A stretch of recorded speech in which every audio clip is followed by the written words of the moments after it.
Hi, my name's Sam Young and I'm the current co-head of the Howard League project as a part of the Pro Bono Society. So firstly, why did I get involved in the Pro Bono Society?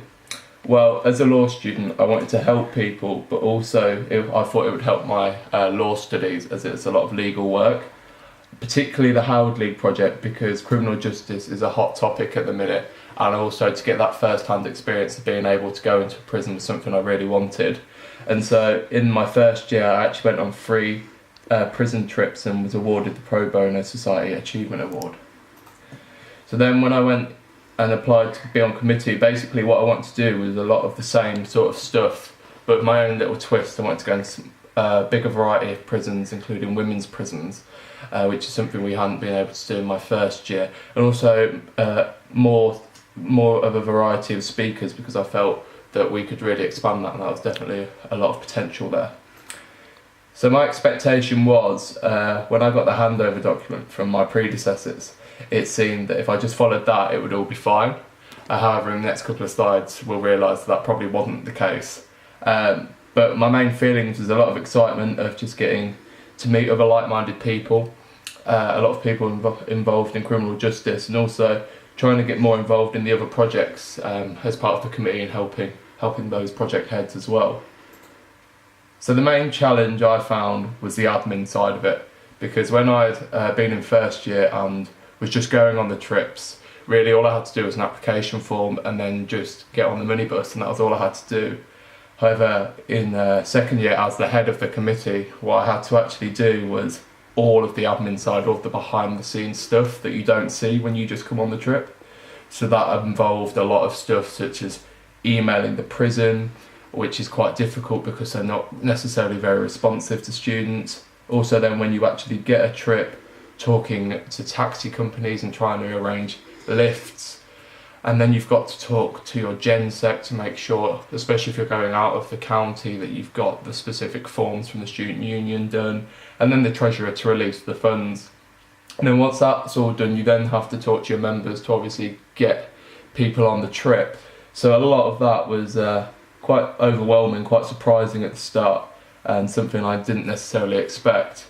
But how I overcame this challenge was, a lot of it was to do with prioritisation. I felt that if I looked at the things that take the longest and do those first, then that would hopefully help.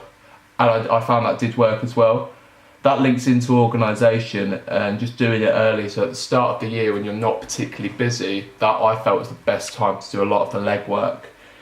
But also clear and effective communication. So by that I mean, whenever you're talking to anyone, you need to be clear and effective, so that then that helps and it's the most smooth transition, so that when I'm emailing a prison they don't then have to come back to me and ask me to clarify a couple of points. It helps smoothly and quickly move things on. So now I'm going to reflect and look at sort of the highlights and things I've learned. For me, the highlight was definitely our first trip. Went to a young offenders institution in Staffordshire, HMP Warrington, and that really was sort of the first physical manifestation of all our hard work paying off, because we'd gone from just sending a letter or an email in September to the education department there, and then to actually carry that all the way through and to go on that first trip and to see half a dozen of our members really engaged and really excited walking around the prison. That was a very, very positive thing. And these are the two main things I've learned. The first is that it's okay to get something wrong, because it can actually help you learn. So an example of this is we went to the National Justice Museum and I planned a trip there, and essentially what happened is that planned to meet there at 9:30, and it didn't come to fruition. People didn't turn up, and it was embarrassing. It was probably the lowest point I felt as the project head, just because it just felt like all my hard work had been thrown back in my face.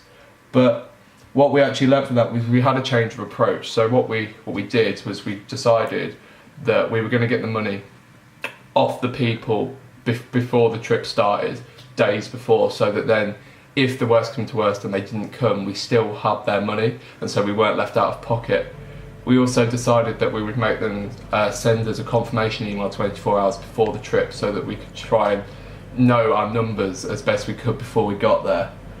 Another thing I've learned is that asking for help is actually not a sign of weakness, because at the start of my time on committee I probably wouldn't ask for help, I'd probably try and do it myself. And actually when you've got university and just life in general, that can get too much and it can be quite difficult to deal with all of that. So I've realised if you ask for help, other people on committee are more than happy to help, and you can really use other people as a resource. And it's useful as well because then when they need help, they know they can come to you and rely on you, and that really does build a really strong ethos within the committee. So this is what I would do differently.